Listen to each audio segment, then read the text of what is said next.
નમસ્કાર વિદ્યાર્થી મિત્રો, આજે આપણે ધોરણ 9માં કાવ્ય 14 મારું તારું સમજીશું, જેના કવિ છે રાજેન્દ્ર શુક્લ.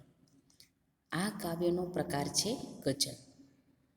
હવે આપણે કવિનો પરિચય જોઈએ તો જન્મ 12-10-1942. રાજેન્દ્ર અનંતરાય શુક્લ એમનું આખું નામ. એમનો જન્મ જૂનાગઢ જિલ્લાના બાંટવા ગામે થયો હતો. તેમનું વતન વઢવાણ છે. કોમલ, રિષભ, અંતર, ગાંધાર, સ્વવાચકની શોધમાં તેમના કાવ્ય સંગ્રહો છે. ગઝલ સંહિતા ભાગ 1-5માં તેમની તમામ ગઝલો સંગ્રહિત થયેલી છે. તેમની કવિતામાં અધ્યાત્મના રંગની અનુભૂતિ થાય છે. સેંજળ તેમનો તાજેતરનો ગઝલ સંગ્રહ છે.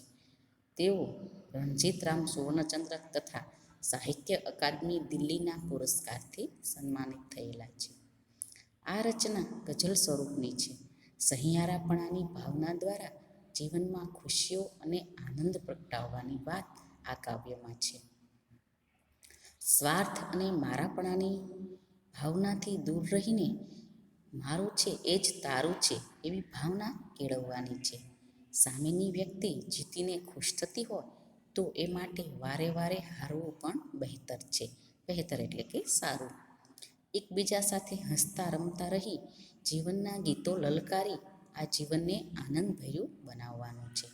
જેમ બાળકોને ઈટા કિટ્ટા બે જ ઘડીના હોય છે, ફરી પાછા એ સાથેને સાથે હોય, એમ મારા તારાથી પર રહીને એટલે કે દૂર રહીને સૌનું સારું થાય એવી ભાવના આ ગઝલના કેન્દ્રમાં છે. લે આ મને ગમ્યું તે મારું, પણ જો તને ગમે તો તારું. કવિ કહે છે કે કોઈ વસ્તુ મને ગમે છે, પણ જો તને ગમે છે તો એ તારું છે. મારું તારું ને ગમવું પણ લાવ કરીએ સહિયારું. સહિયારું એટલે કે ભેગું. એ એમના મિત્રને કહે છે કે તને પણ ગમે છે, મને પણ ગમે છે, તો આપણે આ વસ્તુ બંને ભેગી જ ગણીએ. તું જીતે ને થાવ ખુશ હું, લે ફરી ફરીને હારું. જો તું જીતે તો મને ખૂબ ખુશી થાય અને તારી એ ખુશી જોવા માટે હું વારંવાર હારવા પણ તૈયાર છું. ઈટ્ટા કિટ્ટા એક ઘડીના, બાકી સઘળું પ્યારું પ્યારું.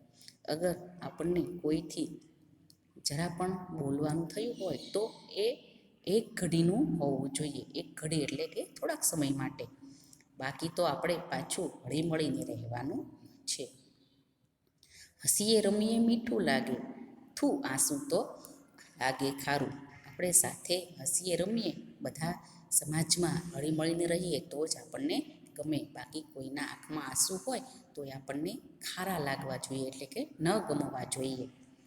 ગીત હોય તો સીધ અબોલા, તું ઝીલી લે હું લલકારું.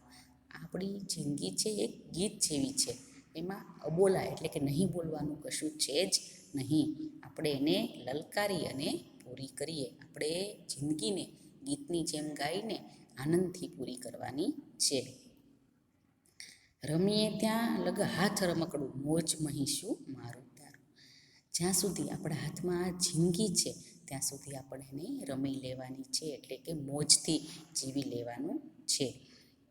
બાકી તારું મારું કશું નથી, આપણું બધાનું અહીંયા સહિયારું છે.